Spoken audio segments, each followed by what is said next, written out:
noticed that American schools seem increasingly dysfunctional, many of them. Some are getting more dangerous. But you may not know that a federal policy is part of the reason. Several years ago, the Obama administration ordered schools to eliminate racial gaps in school discipline. They didn't say how to do this. It was like the old Soviet potato harvest. Just do it, get the numbers up. And so schools complied in many cases simply by cutting back on discipline itself.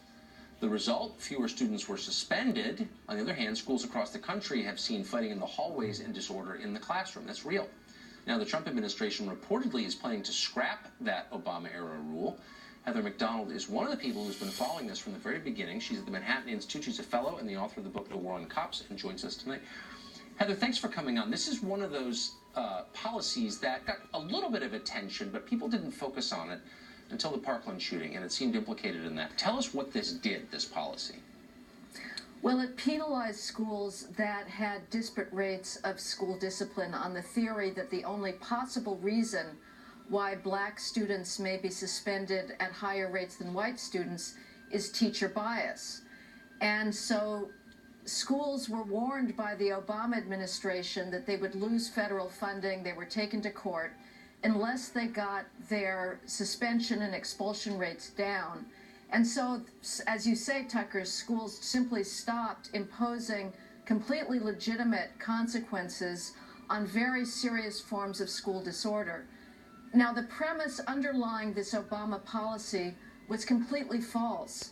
It assumes, without even trying to prove, that there can be no behavioral disparities between black and white students. Well, if you look at crime rates, if you look at the fact that black males between the ages of 14 and 17 commit homicide at 10 times the rate of white and Hispanic male teens combined, it's not surprising that in the classroom, the same lack of socialization that leads to those wildly disproportionate rates of violent crime is also affecting student behavior. And we should be concerned about that behavior, try to get at its root causes, and not blame teachers for the completely phantom specious idea that they're racist. Well, that's kind of exactly the point. One, this was not a science-based conclusion. It was purely ideological and not rooted in reality at all. Two, it doesn't help anybody to say, just change the numbers and ignore the root causes. Why did teachers' unions, teachers were, as you said, effectively blamed for this. Yes. Why didn't they fight back? It's very curious. In some places they have. In Seattle they have.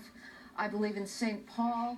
I think teachers are completely torn. I mean, this is another reason why it's so ludicrous to blame them for racism.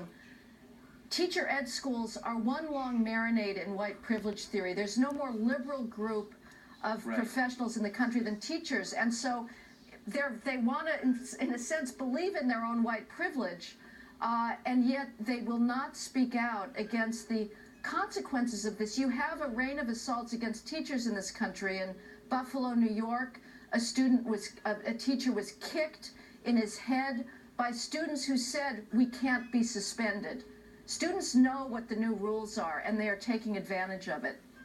That's just horrifying. And finally, did anybody, I mean, like so many social policies, they kind of take place sub rosa and the rest of us don't really notice. Did anyone complain about this at the time? It's so prima facie crazy, you'd think someone would. Did anyone? Well, there's a very brave black teacher in St. Paul, Aaron Benner, who opposed as strongly as he could the very left-wing radical policies of the St. Paul School District and said, I am not helping my black students by winking at their school violence, because you know what's going to happen? They're going to end up raping or murdering somebody and they'll end up in prison.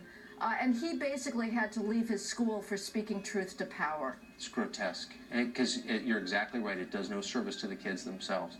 Heather, thank you for that.